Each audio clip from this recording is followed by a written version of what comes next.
When Mrs. Lorraine stepped outside, the child had already opened her eyes. She lay quietly in the basket, her head tilted slightly, gaze fixed on the door, as if waiting for someone to come through from the other side.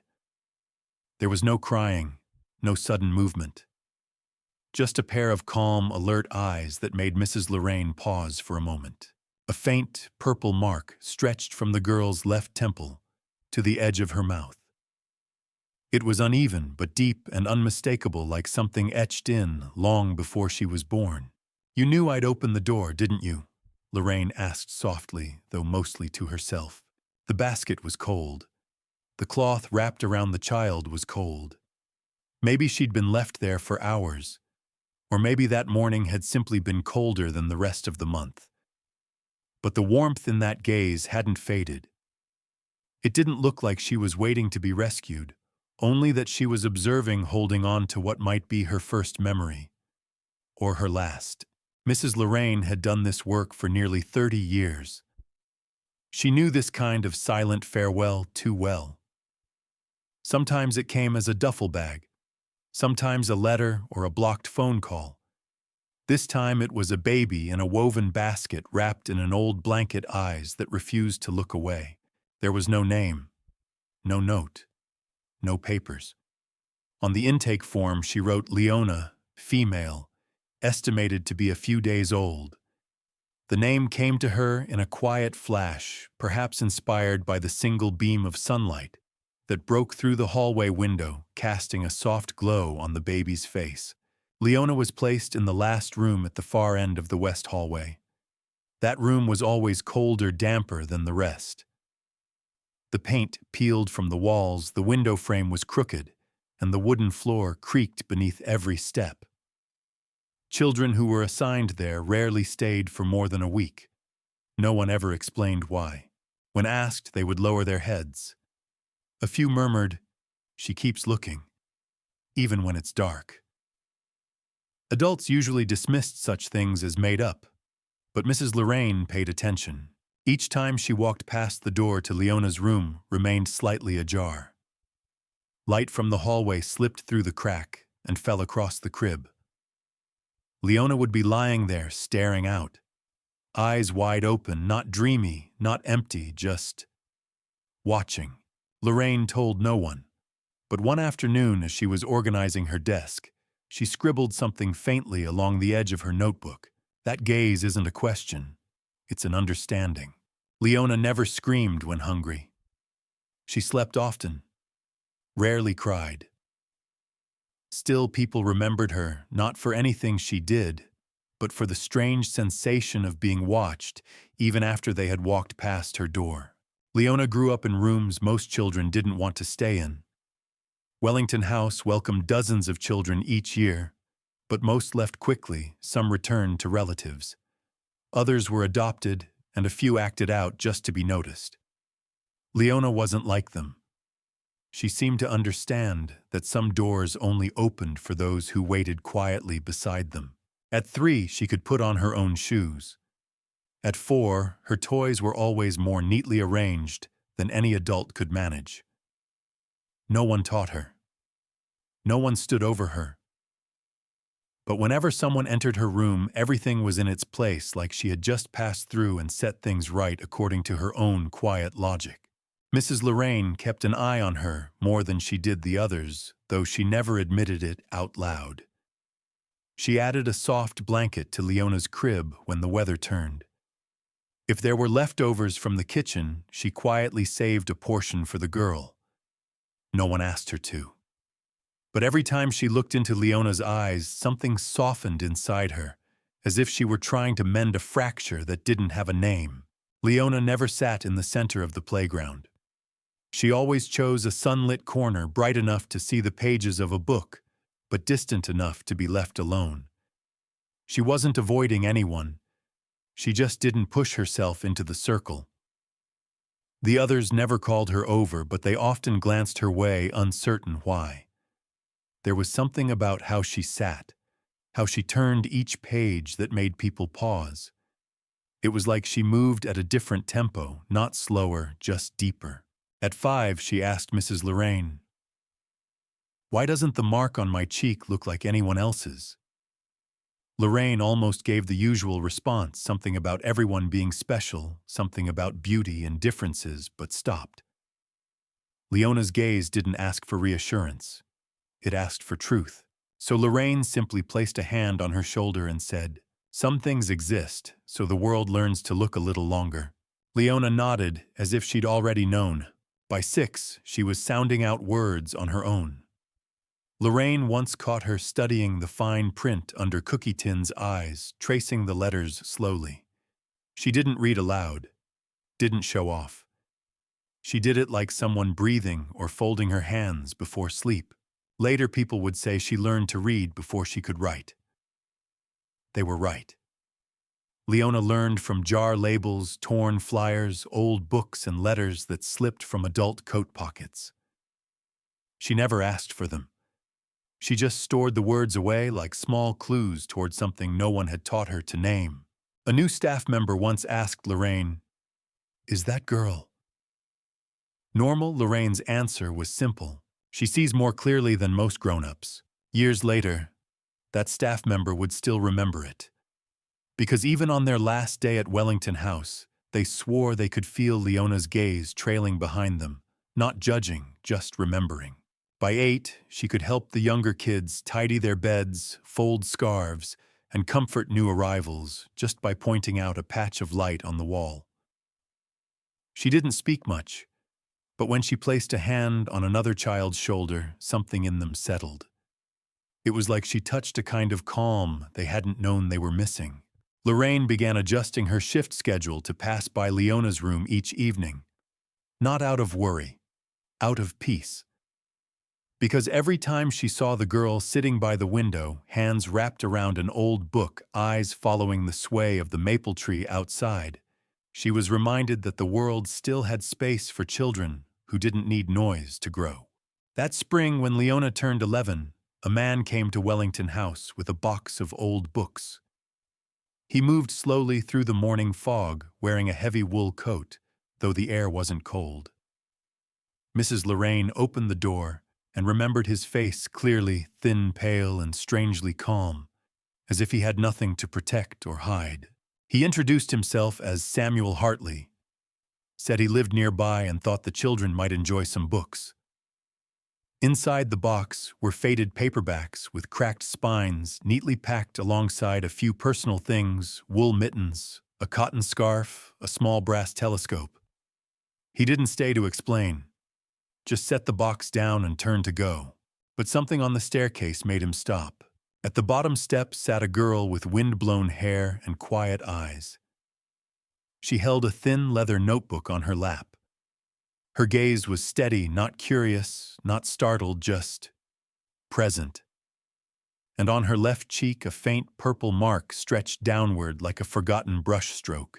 Samuel froze, not because he felt fear, but because it mirrored something burned into memory. The shape, the softness of the edges, the pale tint, it all matched Ellie, his niece. The child he lost 8 years earlier during a stormy night and a crash that left no time for goodbye. He stepped closer, reached into his coat pocket, and pulled out a green, fabric-bound book. It was Ellie's favorite, the one she carried until the cover frayed and the map inside creased from too many foldings. He handed it to Leona. "This belonged to someone who once believed the world hid secret doors," he said. Leona accepted it gently. Her finger paused at the left side of the map, exactly where Ellie had once penciled a mark. Nobody pointed it out. Nobody guided her. Samuel saw it, and his breath slowed. He returned the next week, then again the week after. He didn't say he would come, didn't need a reason. Sometimes he brought old field maps, bits of quartz puzzle boxes, or games from when he was a boy. He sat on the porch with a folded newspaper. Leona stayed near the stairs, close enough to be there, far enough to keep the space between them open. One rainy afternoon, Mrs. Lorraine was digging through the supply cabinet in the back office. In the corner of an old folder, she came across a smudged note written in faded blue ink. "Infant girl. Bruising on left cheek, noted at shift change." Likely pressure injury from clamp. Observation recommended. The mark on Leona's face hadn't been part of her since birth. It didn't pass through family. It wasn't something written into her story before she arrived. It happened during a moment someone forgot to be careful. A missed injury that faded into permanence. Mrs. Lorraine held the note in her hands for a long time. Then she placed it back.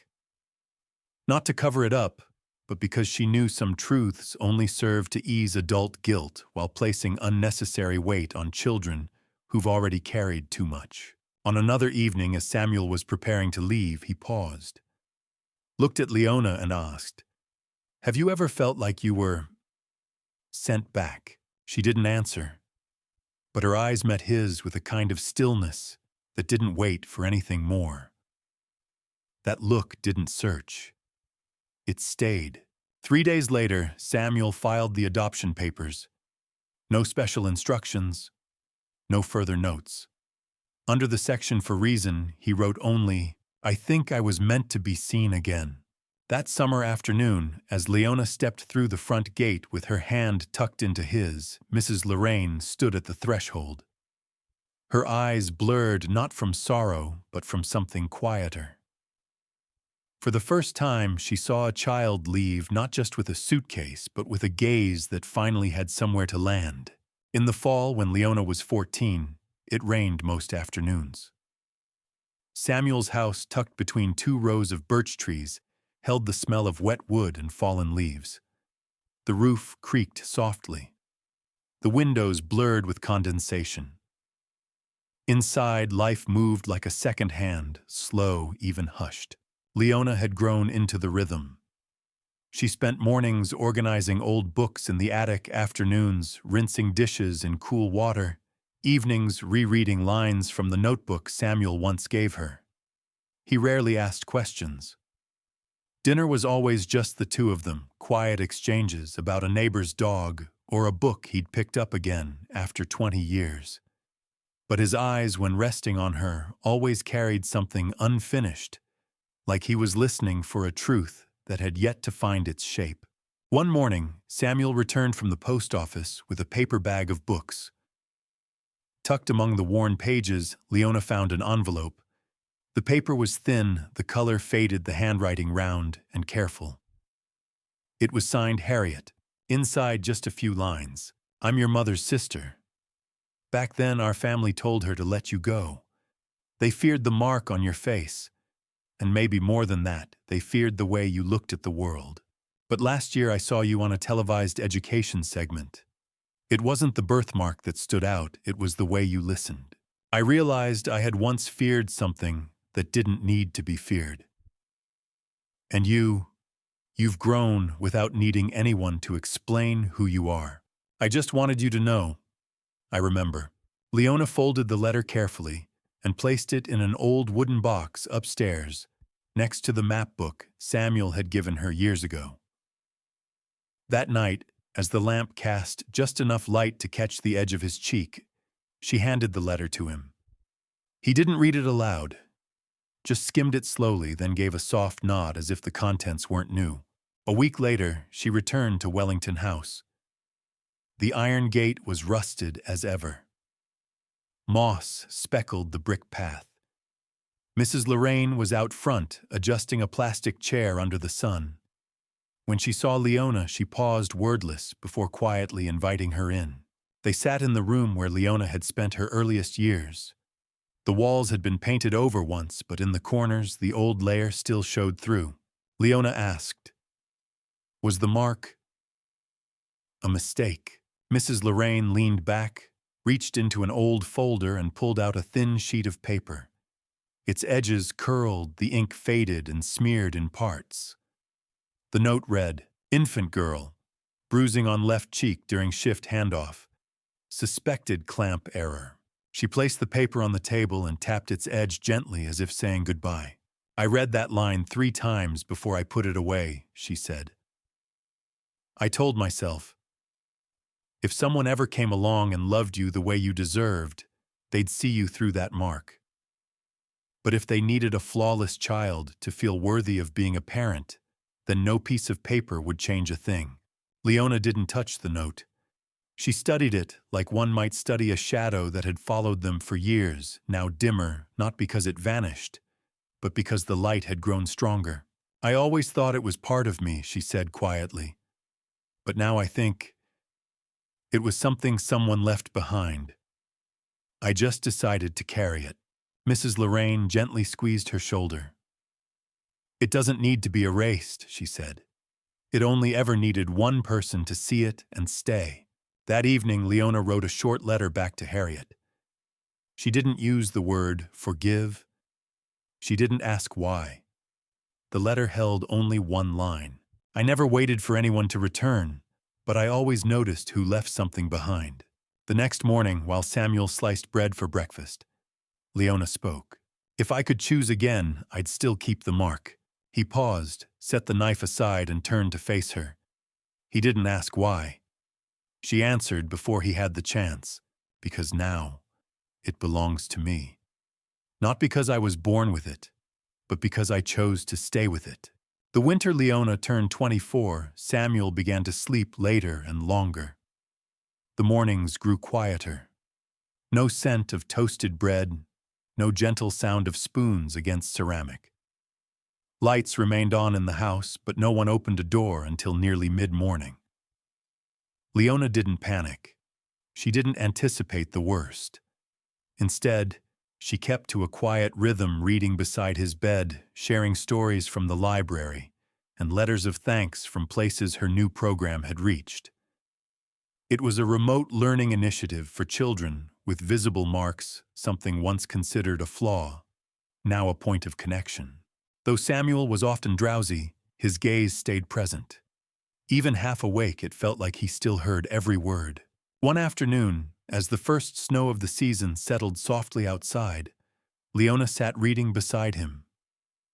Among the letters was a crayon drawing blue lines blurred slightly. It showed a girl with curly hair, a dark patch on her cheek, standing with her arms outstretched in the rain. Beneath it, a note from a young student. "I'm not afraid to go to school now." Today we each drew our own face. Everyone had something that made them different. Leona handed the picture to Samuel. His hand trembled as he reached for the paper. "Did I do okay?" she asked softly, her voice quieter than the fire murmuring in the stove. Samuel gave a slow nod. His eyes closed briefly, as if searching through memory for something worth leaving behind. "You've done more than live," he whispered. "You've made space for others to feel they belong." Days later, he passed peacefully in his sleep. The sky that morning remained undecided, neither bright nor dim, as if the day itself had paused. Leona wore an old beige sweater and wrapped herself in his scarf. She wrote the obituary by hand. Nothing formal, no titles, just a sentence he once said, and she never forgot. Those who sit quietly beside others are never truly alone. The memorial was held at Wellington House, in the room where she once stared at morning light, casting itself across the wall. The children who sat with her that day had their own marks. Some bore scars from accidents, others from birth, fingers missing skin discolored. No one asked for explanations. They listened as Leona told a story not about pain, but about the kind of light that doesn't draw attention, yet warms everything it touches. Afterward, a statue was placed in the garden. Carved from soft gray stone, it stood without a nameplate or inscription. It simply showed a girl sitting quietly, arms around her knees, looking toward the gate. A faint patch of sunlight rested on her left cheek, etched beneath her feet in barely visible letters. She stayed even when she could have walked away. Sometimes people passing by asked who the statue was meant to honor. Mrs. Lorraine, still working part-time, would answer with a smile. She was once left at that gate. And years later, she came back, to hold it open for the ones still finding their way. The program Leona created continued to grow. It carried no signature, no photo, and never claimed ownership. But those who received a book, a lesson, or a handwritten letter noticed one thing. Each letter ended with a small violet stroke at the bottom. Not a stamp, not a logo, just a single curve light as pencil, easy to miss. Something that resembled a mark no one ever removed. A quiet reminder that when a wound is carried by choice, it becomes something else entirely. A legacy.